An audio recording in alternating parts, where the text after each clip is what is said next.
Salut Thomas. Ça va? Bah ouais, ça va. Merci Nickel. pour cette petite vidéo, c'est cool. Bah écoute, ouais, on va faire ça, ça va être sympa. Donc ici on est donc chez toi. Ouais, Là moi je viens juste de faire la formation chez toi et c'était vraiment très agréable, une nouvelle formation. Du coup c'est tout le début en fait de tes ouais, formations. ouais, là c'était la quatrième formation, quatrième session de 2 jours. D'accord? Donc bah là on est dans la dépendance où c'est un petit lieu qu'on a aménagé pour l'association, pour accueillir du monde et puis pour faire des petites expériences sur les végétaux et sur la culture. Mhm. Donc bah on a un petit lieu à côté de la maison et du coup bah ça nous permet de bah voilà comme là d'être tranquille. Ouais, non, mais en plus c'est un espace sympa et tout, je trouve. Plus forcément que là les petits permacultes, ça rend quelque chose de très agréable et tout pour ça. Bon allez, du coup, bah, est-ce que tu peux te présenter un petit peu? Ouais. Qu'on t'apprenne à te connaître un peu, qu'on te connaisse un peu mieux pour les gens qui te connaissent pas. Alors, je m'appelle Pierre Arlot, j'ai 31 ans.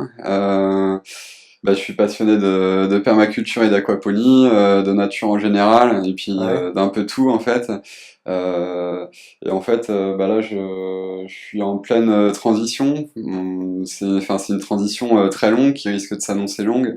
Il y a 4 ans, j'ai découvert l'aquaponie. Ah, c'est ça, comment t'en es arrivé là, justement. C'est ça, ouais. En fait, j'étais dans une recherche, j'étais heureux, j'avais ce qu'il fallait, mais il manquait quelque chose. Et en fait, donc maintenant, ça fait 7 ans, je suis revenu habiter dans mon village d'enfance, donc à côté de chez mes parents, j'ai eu la chance de. Ah, parce que t'étais parti, pourquoi? Pour Bah, le je boulot, pour faisais ton boulot des d'époque, c'est études, ça? j'ai fait 2 masters en management, en communication et Mhm. après en marketing sur Internet.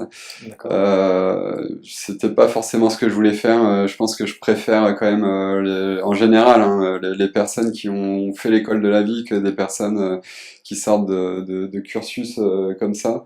Mhm. Et je me sentais pas vraiment à ma place. Enfin, je me suis jamais vraiment senti à ma place. Et en fait, je sais pas, mon esprit, enfin, je me suis dit, allez, il faut retourner à la nature, mise au vert un peu, être un peu plus loin de la ville, parce que j'habitais à Reims, après à Paris, à Lyon.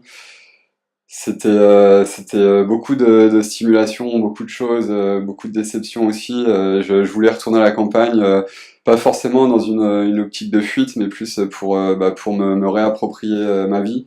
Et C'était naturel en fait, ça t'est ouais, venu ça comme m'est venu. ça. Du coup, ça t'est C'était arrivé à quel âge aussi? Parce que pour ben, resituer un peu.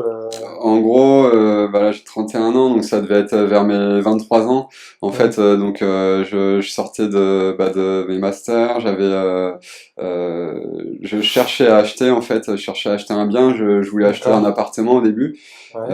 en ville, et puis Donc là, t'étais sur Paris. là j'étais revenu à Reims entre-temps, parce que en fait j'ai fait des stages à Paris, après, enfin bref, j'ai fait pas mal vadrouiller, mais au final j'ai beaucoup passé de temps à Reims. Bah, je voulais un peu plus de calme, je voulais que ça change quoi en fait. Et, je sentais qu'il fallait que je revienne à ce côté nature. Donc bah, je suis un gamin de la campagne, Ouais, à l'origine, ok. petit village de 300 habitants. J'ai passé mon enfance ici, loin de tout. On est à 30 minutes de la ville la plus proche. On n'est pas non plus ermite, mais Non, non, j'ai vu, on bah est non, bien. il y a Reims qui est pas trop loin, Ouais, c'est pas voilà, trop ouais, mal. c'est agréable, mais c'est vrai qu'on est quand même, on est assez isolé pour ce que je Hum. voulais faire. Et donc je voulais retourner, enfin je voulais acheter cet appart, enfin désolé, je voulais acheter un appartement. Je sentais que ça allait pas, je sais pas, mon intuition m'a dit, ou en tout cas j'ai senti que finalement non, fallait pas. Et là une opportunité s'est présentée, une maison qui était à vendre dans le village. Donc là j'ai fait un crédit et puis bah, j'ai pu obtenir ma maison. D'accord, Donc là, il y a nickel. eu le retour bah, à la campagne, dans mon village natal, avec bah, tous les gens que je connais dans le village, on se connaît tous. Hum. Et puis j'ai commencé peu à peu à vraiment me dissocier de mes activités d'avant. Donc je travaillais sur Internet, j'avais 3 sociétés, je bossais nuit et jour, j'avais une façon de voir la réussite qui était peut-être un peu faussée, et j'avais peut-être des choses à prouver. En fait, bon bah maintenant c'est bon, c'est réglé tout ça. Ouais. Et, euh, et peu à peu, je voyais les gens, la simplicité, tout ça, et en fait tout est venu naturellement à moi. Hum. Donc j'ai commencé à faire une petite serre parce que le climat d'ici c'est pas la folie. Euh, c'est pas le pire non plus, mais c'est pas la folie. Mais du coup, ouais, c'est ça, le fait que, comment, que tu aies un peu voulu te dissocier du monde, on va dire, de l'argent, quoi. Pas complètement, parce qu'on en a toujours un petit peu besoin. Mais le fait déjà d'avoir un peu, de diminuer un peu ses revenus, d'aller vers quelque chose de plus simple, tu te sentais que c'est un peu plus Mm. logique. C'était une démarche qui te Ouais. permettait de te sentir un peu mieux, quoi, Ouais, c'est ouais, je ça? voulais. Bah, en fait, tout était un peu lié. Enfin, tout est lié même. Je voulais donc essayer de moins travailler, de m'accorder plus de temps. Mais quand on travaille moins, bah, on a moins d'argent et Mm. donc il fallait trouver une façon de dépenser moins aussi. Donc, bah, déjà vivre plus chichement parce qu'on vit quand même de façon assez confortable dans nos sociétés et on s'en rend pas compte. Et donc, je me suis rendu compte de tout le superflu qui m'entourait. J'ai commencé à épurer ces trucs-là. J'ai parcouru le Bon Coin pendant des heures et des heures pour vendre tous mes trucs, plein de trucs pour me séparer de ce côté matériel. D'accord, Et ouais. en parallèle, donc, bah, je démarre une petite serre que j'avais fabriquée.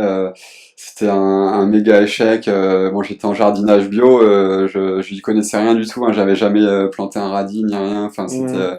je suis né à la campagne, mais j'ai jamais vu cultiver à part les maraîchers, mais j'en savais pas plus. Et puis c'est là que la force, la puissance d'Internet m'a un peu happé. Enfin, elle m'avait déjà happé, mais là cette fois-ci, je découvre YouTube. Je sais pas, j'avais pas le temps avant d'aller sur YouTube.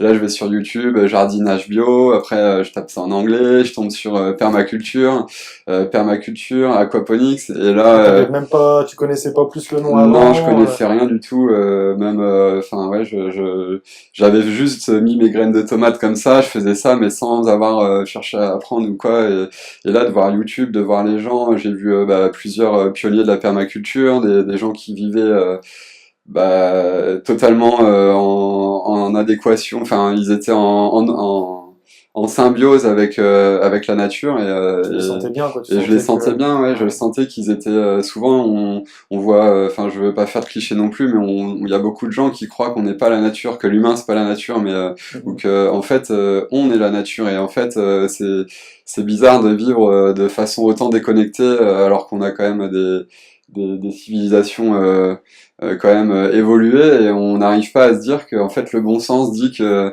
on est né dans la nature, on vient de la nature, on est la nature et en Ouais. fait et donc voilà, enfin méga découverte, mais enfin vraiment un truc de fou, même ultra touchant de voir bah, d'ouvrir une porte. En fait, j'étais arrivé un peu à de face à un mur, quoi. Je réussissais, je gagnais beaucoup d'argent, j'avais beaucoup de problèmes, mais enfin c'était pour moi c'était normal. Et en fait là d'un coup, j'ouvre cette porte verte et là je vois un avenir de fou, quoi. Et alors que Mm. j'étais un peu dans une noirceur de me dire ouais, la société, elle est atroce, quoi. Tout ce qui se passe, c'est atroce. L'injustice me touche pas mal. Et, je vis mal tout ce qui se passe dans le monde, alors que, enfin, enfin, on changera rien concrètement. Enfin, faut être fou pour croire qu'on va vraiment changer quelque chose. À un simple individu, il va changer quelque chose. Et bref, j'étais pas bien, ça allait pas. Enfin, je le savais pas. Du coup, j'étais un peu aussi dans des hyper consommations à tous les niveaux. Et en fait, bah, c'est voilà quoi. Enfin, j'ouvre cette porte, je vois l'aquaponie, la permaculture, je me dis Tu vois, waouh. tu tombes sur des gens qui ont pas forcément des mille et des cents, mais qui vivent simplement et qui sont heureux, quoi, en fait. Bah c'est Un ça. paradoxe, en fait. Et puis je voyais ouais qu'ils avaient vraiment le temps de vivre quoi. Ils s'étaient réapproprié leur vie. Et, bon, j'ai un peu, enfin même beaucoup une fibre artistique. J'aime bien créer et tout ça. Et Mhm. bah, je me suis réapproprié mon temps, tout ça. J'ai beaucoup travaillé sur moi. Ça s'est fait même naturellement avec la nature. Je voulais un peu tout de suite. J'aimais pas l'échec. Mhm. Je vivais mal justement ouais, ces échecs. Et puis en fait, bah, quand on est face à son jardin, Ouais. bah, si les tomates poussent pas, c'est pas que la nature va pas, quoi. C'est le problème, c'est nous, Ça quoi. vient de Enfin, nous, ouais. ou alors qu'il y a eu des rats, mais enfin, il y a toujours, ça revient toujours à, c'est nous les fautifs, quoi, en fait, je pense. Enfin, sans se blâmer, quoi. Mais du coup, bah, je pouvais pas avoir mes tomates tout de suite. Dès que c'était le printemps, bah non, on cueille pas les tomates tout de suite, faut attendre. Les arbres, faut attendre. Les fruitiers, faut être super patient. Les boutures, ça se fait pas en 2 secondes. Le semis, ça prend du temps. Enfin, et en fait, j'ai redécouvert tout ça et je me suis dit, enfin, ça a été vraiment une explosion enfin, à tous les niveaux, quoi. Parce qu'en fait, une sorte de puits intarissable. Tous les jours on apprend, tous les jours on découvre. Tout est merveille quoi. On a l'habitude d'acheter un truc sur internet, je sais pas, sur des sites qui livrent en un jour. Hop, on a le truc, on a l'envie direct, on reçoit le truc. Enfin, alors que par exemple pour dans notre choix, là, parce que je vis avec ma copine, on habite ici quoi. On essaye de créer notre havre de paix. Et en fait, par exemple, donc pour les arbustes, les fruitiers, enfin pour tout ce qu'on voulait dans le jardin, on voulait pas acheter, on voulait pas avoir tout de suite quoi, se dire bon bah je vais pas donner de nom, mais il y a plein de sites plutôt bien réputés de graines cool, et je vais acheter ça, je prends la sélection d'un tel, ah j'ai vu ça dans tel livre où j'ai eu, et en fait non, fallait y aller doucement. De toute façon le temps arrive toujours à imposer son rythme malgré ce qu'on pense. Donc c'est ce que ça t'a appris quoi en fait. Et ouais, donc on a tout fait dans le troc. Persévérance plutôt que tout vouloir tout de suite. Ouais, voilà, ça ouais. pose problème quoi, ça stresse, c'est quelque chose qui est pas très agréable, qui est pas Bah c'est qui ça, rend pas heureux on va dire, de vouloir tout de suite, ça être dans sur le long contrôle terme, quoi, ça ouais. pose un problème quoi. De ne pas être dans le contrôle en fait, laisser les choses venir. Et donc c'est là qu'on a découvert des sites de troc. On a commencé avec quelques graines de tabac. J'ai ce défaut là, donc voilà, c'est tout, je cultivais mon tabac, et avec quelques graines de tabac on a eu d'autres graines, après des fruitiers, des boutures, des rhizomes, et en fait on a réussi à avoir tout ça d'un coup, on a réussi à avoir tout dans tout ce dont on avait besoin, on a quand même pris du temps. Ça a demandé aussi de la recherche, du travail et tout ça. Mais en fait, Justement, ça t'a maintenant, pris combien de temps tout ça là, ce que tu es en train d'exprimer un peu là, le fait de faire pousser ça, de faire pousser ton tabac, enfin bah, t'a pris ça a combien été, de temps, je pour resituer suis, un peu les choses parce que bah, je suis un peu binaire. Alors, disons que le jour où j'ai découvert tout ça, l'aquaponie, la permaculture, ouais, ça a été à fond, nuit et jour, à en rêver, à y penser tout le temps, en fait. Je voulais totalement réorganiser ma vie autour de ça, puisque c'est comme ça que je voyais vraiment l'avenir. Et donc, ça a été quand même assez rapide. La première année, enfin, rapide pour les graines. Après, le jardin, là, c'est pas encore fini. Je me rappelle, là, à mes débuts, je disais, donc à tes débuts il y a 4 ans à peu près, c'est ouais, ça? voilà, il y a 4 ans, sur le site que j'avais créé, permaculteur.com, j'avais mis dans ma biographie, c'était marqué souhaite atteindre l'autosuffisance d'ici 2 ans. Ah ouais. Et en Donc fait, là t'étais encore dans le mode, fallait que tout aille vite, quoi, c'est ça? ouais. Bah déjà ouais, Tout de suite. je pensais qu'on pouvait aller super vite C'est ça. en se défonçant, en se disant allez, j'y vais tous les Ouais. matins, je me lève, je fais des bûches, je vais chercher du bois. Enfin, Mm. et en fait, pas du tout quoi. Je pense que déjà à 2 ans, bah c'est pas possible, même à plusieurs, ça serait pas possible. Et, enfin, en tout cas, à l'heure actuelle, dans la société actuelle, c'est pas possible. Quand tu auras beaucoup plus d'échanges, beaucoup plus de permaculteurs, on arrivera. Là, c'est pas possible parce que, par exemple, je sais pas, je vais être fort à faire des tomates. Par contre, j'étais une quiche à faire des salades. J'ai compris maintenant, mais j'ai mis pendant 2 ans, j'arrivais pas à faire de la salade. Dans ces cas-là, j'aurais été voir mon voisin qui lui aussi aurait été permaculteur. Il m'aurait dit, ah, bah moi, je galère à faire des tomates ou j'en ai pas assez. Ma fille, elle adore les tomates. Enfin, et on aurait compensé.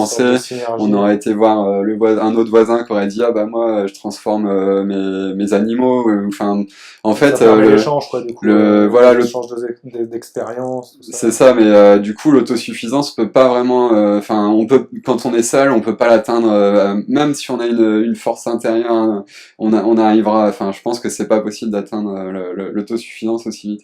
Et donc ouais, voilà, c'était le petit truc drôle, c'est que je suis toujours dans l'utopie, mais enfin un peu moins maintenant, mais ouais, c'est pas si facile, quoi. C'est vraiment, c'est un long chemin, Ouais, c'est ça. et Ouais, puis, du coup, c'est là qu'on réapprend à se dire que faut pas vouloir tout de suite, quoi. bah ouais, Faut prendre son temps, faut beaucoup étudier peut-être au départ on- aussi, bah pour c'est, acquérir pas mal de connaissances avant de... ouais, c'est vrai qu'il faut beaucoup apprendre, mais c'est pas une souffrance d'apprendre. En plus, Bah non, c'est un c'est plaisir. super enrichissant de. enfin, il est super stimulant de voir tout ce qu'on peut faire naturellement et tout ce qu'on a oublié, tout ce qui était vraiment si simple. Enfin, il y a énormément de choses à réapprendre et ouais, c'est vraiment stimulant, sachant que j'ai l'impression que la plupart des gens qui arrivent dans la permaculture, dans l'aquaponie, dans tous ces modes de vie alternatifs, vers tous ces types de cultures alternatifs, c'est des gens qui en fait ont rien à voir avec le schmilblick, ils sont pas fils d'agriculteurs, il y en a beaucoup qui travaillaient sur un ordi ou qui, enfin c'est en fait tous ces gens qui arrivent là, je pense que bah on a tous ce point commun, c'est qu'on cherche un plus, comme on se disait tout à l'heure, on est en quête de bonheur en soi dès qu'on est on cherche le bonheur mais on sait pas comment le chercher, on n'a aucun guide, on voit tout le monde, j'ai l'impression que tout le monde est un peu égaré sur cette planète et c'est difficile et du coup j'ai beaucoup appris sur YouTube. Moi j'ai acheté beaucoup de bouquins aussi, mais beaucoup de YouTube et en fait il y a l'apprentissage un peu avec des gens qui sont, enfin c'est un peu des maîtres, pas des, enfin pas Ouais. forcément dans le sens qu'on pourrait imaginer, mais c'est quand même des exemples et Sûr. on les voit qui sont bien, on les voit On a besoin qui, de ça de toute façon ben c'est pour. ça ouais, on voit qu'ils mangent bien, que par exemple si on remonte aux vidéos d'avant, ils sont de plus en plus heureux, ils sont de plus en plus autonomes, Ouais. Ah, tu en veux dire que fait t'as suivi des gens là depuis 4 ans qui commençaient aussi peut-être la permaculture, c'est ça? bah, Ou j'aurais pas même de. forcément de nom à te donner, mais Ouais. en fait, ouais, il y avait pas encore beaucoup de permaculteurs en France, Mm. c'était beaucoup plus dans les pays anglophones, et en fait, et puis il faut aussi se dire que c'était quand même un peu, à l'époque, c'était encore la honte de faire un retour à la nature, Ouais. même encore là, il y a 4 ans, on s'est bien moqué de moi quand j'ai dit que je voulais plus vivre ma vie derrière un ordi, que je voulais planter des trucs, tout le monde me dit mais mec, t'as les mains explosées d'eczéma, tu vas toucher un grain de terre, tu vas te gratter 3 heures. Bon, bah alors maintenant j'ai plus d'eczéma, peut-être que j'ai justement résolu des conflits internes, mais c'était vraiment mal vu quoi. Maintenant, Ouais. ce qui est drôle, c'est que quand on va en ville, on n'est plus forcément le mec qui a de la boue à ses chaussures et en bas de son froc. On est le mec qui cultive, qui est. Enfin, ça change un peu quoi. C'est pas, En enfin, c'est 4 ans, pas. ouais, toi t'as vu déjà un Ah ouais, ouais, il y changement. a une énorme bascule. Alors après, ce Donc, du coup, au qui, début, c'est difficile, c'est ça que tu veux dire. Qu'au début, t'étais un peu la risée de tout le monde. bah, on est un T'étais un peu peu. seul contre tous, même là dans le village. Moi, j'étais toujours un peu le foufou du village, mais là, quand ils m'ont vu ramener de la paille, aller à la déchetterie, faire bah, je faisais pas les poubelles, mais j'étais à l'entrée, à l'entrée de la déchetterie.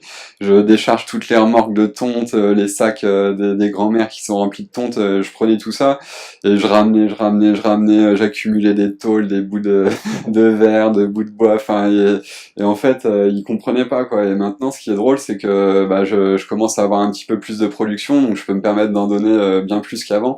Et du coup, j'en donne à ces gens-là. Et puis en fait, après, ils me disent, ah, mais on peut venir voir ton jardin. Ah bah, ouais. Waouh, mais c'est un truc de fou. Ah, mais on dirait un jardin de curé. Ah, bah ça me rappelle avant. Et en fait, Mm. c'est génial quoi. On était un peu dans la peau des mecs qui avaient tort, et maintenant on est on incarne ceux qui ont raison. Et en fait, c'est presque jubilatoire, enfin jouissif de se dire que on parle souvent de bascule, mais en fait là il y a une sorte de bascule sociétale qui opère. Bon, elle opère avec des leviers qui sont pas forcément dingues, genre l'argent, les médias et la mode, mais malgré tout, avec tout ce qui arrive maintenant, je pense qu'on arrive quand même à cette bascule, euh, quelle que soit la façon d'y arriver. Enfin, tu vois ce que je veux dire. J'arrive plus Ouais, à ressortir la phrase, mais ouais, en fait, c'est le résultat qui compte. Là, on c'est est quand vrai. même dans une sorte d'émancipation en termes de consommation alimentaire. Les gens, après avoir vécu un peu la psychose alimentaire, enfin la découverte du bah que on est en plein dans l'aile ou la cuisse, les gens découvrent ça, ils en prennent conscience, ils sont malheureux, ils ont du mal à digérer ça et ils rentrent dans une sorte de psychose alimentaire et puis à un moment ils se disent bon bah c'est soit je réagis soit je me morfonds et puis du coup bah c'est là qu'arrive la magie de l'aquaponie, donc pouvoir cultiver des légumes, des fruits et des légumes partout, en ville, à la campagne, mais surtout en ville puisque je pense que l'aquaponie s'inscrit vraiment dans l'agriculture urbaine, puisque on peut la mettre sur des toits, dans des sous-sols, dans des caves, on peut faire des champignons à côté, puisqu'il y a beaucoup d'humidité avec l'eau des poissons. Sur une même surface, avec les contraintes qu'il y a en ville. Du coup, là, tu nous parles de l'aquaponie, mais c'est parce qu'en fait, c'est vraiment toi ton domaine, c'est le truc que tu développes énormément, quoi. Ouais, c'est vrai que l'aquaponie, c'est ma spécialité. J'aime bien faire plein de trucs, je suis toujours curieux de plein de choses, mais l'aquaponie, vraiment, c'est le truc là en ce moment. Enfin, et je pense pendant un bon moment encore qui va me faire vibrer. La permaculture me fait vibrer. La permaculture, ouais, tout le monde la vit différemment. Même là, je m'amuse à dire que tu demandes la définition de la permaculture à 10 000 personnes, t'as 10 000 réponses différentes. En fait, voilà, c'est un grand mot qui englobe, je sais pas, le bon sens. En fait, il y a Christophe Gatineau qui parle beaucoup de la permaculture, qui remet en question et qui débat autour du mot, autour de l'évolution du mot et aussi de l'agriculture. Enfin, le sens du mot à travers le temps et l'histoire. Et en fait. Enfin bref, la permaculture, je le vis pour moi. Je fais des petites vidéos sur YouTube. J'explique un peu, je donne mes conseils, je montre mes échecs, mes expérimentations sur, je sais pas, les électrocultures et tout ça. Chacun fait sa route sur la permaculture. Sur l'aquaponie, c'est aussi pareil. Hein, tout le monde la vit différemment, mais il y a quand même tout un travail d'enseignement à faire, puisqu'en fait, quand j'ai découvert l'aquaponie... Du coup, je vais te poser la question, c'est quoi l'aquaponie en fait, pour un peu resituer la chose, alors, que les gens comprennent bien. En fait, l'aquaponie, donc c'est une technique de culture qui combine deux méthodes. Donc une méthode d'élevage qui est l'aquaculture, l'élevage de poissons, d'espèces aquatiques, écrevisses, crevettes, etc. Donc toutes les espèces aquatiques, c'est l'aquaculture. Et à côté, il y a l'hydroponie. Donc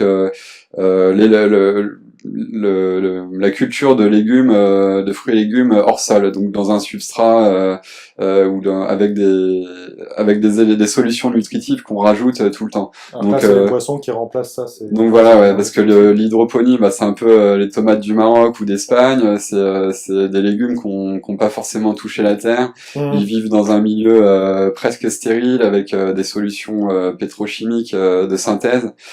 Et donc l'hydroponie pollue beaucoup, puisqu'on doit toujours changer l'eau, on change régulièrement l'eau à mesure qu'on complète et qu'on sature l'eau en sels minéraux, en engrais. Donc on rajoute quelque chose qui est des engrais, des choses. Ouais, voilà, on est dépendant en termes d'engrais, on doit aller les prendre dans d'autres pays, on doit les acheter, enfin c'est compliqué quoi, c'est toujours il y a une énorme dépendance sur tous les intrants en hydroponie.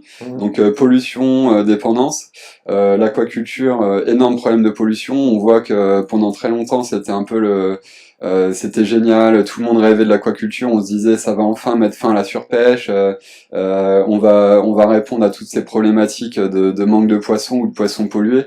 Et en fait là l'ONU, la FAO là il y a quelques années a vraiment fait un énorme rapport sur l'aquaculture, et on se rend compte que on le savait quand même, mais là maintenant on voit vraiment que c'est le serpent qui se mord la queue. En fait, on élève des poissons pour pas soi-disant en préserver d'autres, sauf qu'on les nourrit à base de ces autres poissons là. Donc en fait c'est encore déporter le problème. Il y a pas quelque chose de circulaire, quoi. Il n'y a pas une économie. C'est ça, ouais. Et puis comme la nature, il n'y a pas de déchets. Voilà, ouais, il n'y a pas de déchets, pas de pertes. C'est toujours tout à sa place, tout est parfait, tout a une raison.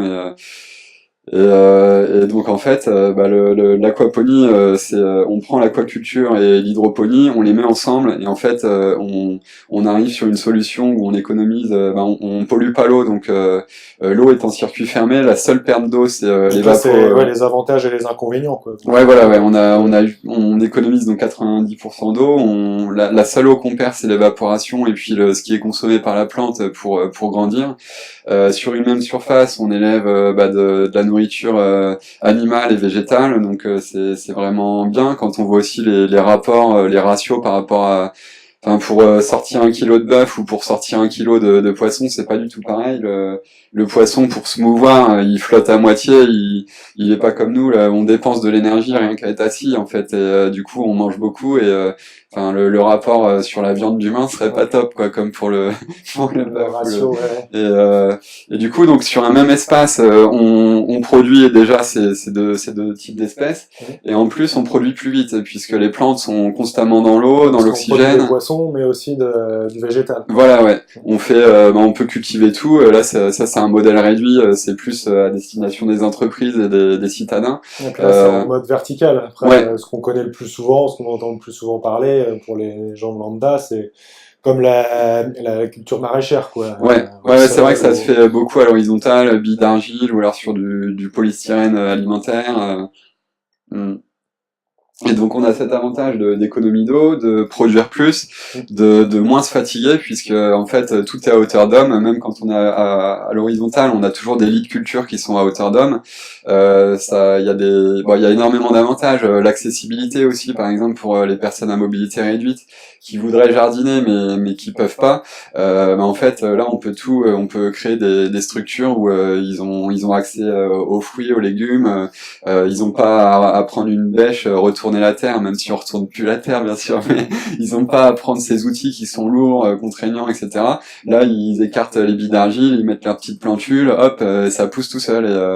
Et en plus de ça, il y a, comment dire, des enjeux en termes d'insectes prédateurs ou par exemple, de nuisibles, les limaces on connaît tout ça, se faire bouffer ses salades en terre par les limaces, et on veut pas traiter, on essaye avec la lampe de poche la nuit d'aller chercher les limaces, mais il y en a toujours en fait, et donc en aquaponie, ce qui est bien, c'est que vu qu'on est hors sol, elles vont difficilement arriver à monter sur les structures pour voir les végétaux, en fait ils sont moins à leur disposition. C'est pareil pour les fourmis, pour plein d'insectes, on a beaucoup moins de nuisibles, donc c'est vraiment un cercle, un écosystème vertueux. En fait, on reproduit la nature comme le faisaient les Mayas il y a 2 ou 3 Ouais, la millions. base, les exemples viennent de là, en fait. Ouais, voilà, en fait, ils cultivaient sur c'était des îlots, en fait, presque même des radeaux. Ils créaient des îlots artificiels au milieu d'étangs ou de zones marécageuses. Et en fait, ils prenaient les bouts du fond de ces étangs, ils les remettaient dans des sortes d'enclos, enfin de contenants faits avec des troncs d'arbres plantés dans la vase, et en fait ils mettaient ça, ils remettaient un peu d'azote avec des végétaux, ils remettaient de la terre, de la boue, enfin, et en fait ils se sont rendus compte que ça produisait vachement bien, que les légumes étaient super bien, et qu'en plus ça pouvait leur permettre d'élever les poissons, et donc ça se fait dans pas mal de civilisations, hein, la rizipisciculture aussi est pas mal développée. Dans les pays asiatiques. Mais c'est vrai qu'on a quand même en France, il y avait encore là sur ces 4 dernières années, disons qu'il y a eu 3 années de passage à vide où vraiment l'aquaponie c'était la risée de tout le monde. Les gens disaient ouais mais c'est un goût de poisson, de crotte de poisson, ouais c'est un goût d'eau, mais c'est pas naturel, etc., etc. Ouais mais le terroir, tout est dans la terre. Ouais. En fait, là, on s'approche tellement on s'approche tellement de cet écosystème parfait et naturel que, en fait, on n'a pas tous ces problèmes. Ouais, les légumes sont bien. On consomme depuis quelques années et tout va Ouais, bien. ouais, tout va bien. Ouais, je commence à verdir. Non, mais non, c'est comment dire. Et donc en fait, l'aquaponie souffrait de l'image de l'hydroponie qui était vraiment pas top, l'aquaculture pas top, et en plus de la rizipisciculture qui elle est connue pour l'élevage de tilapia et de panga de manière un peu hard à nourrir des volailles avec des restes de tannerie par exemple, des vieux bouts de cuir. Les volailles sont nourries avec ça, elles font des déjections, enfin des fientes. Les fientes tombent dans l'étang, les poissons mangent les fientes, mais qui sont des fientes un peu industrielles encore, et en fait après on mange le poisson quoi. Donc il y avait vraiment il y avait tout un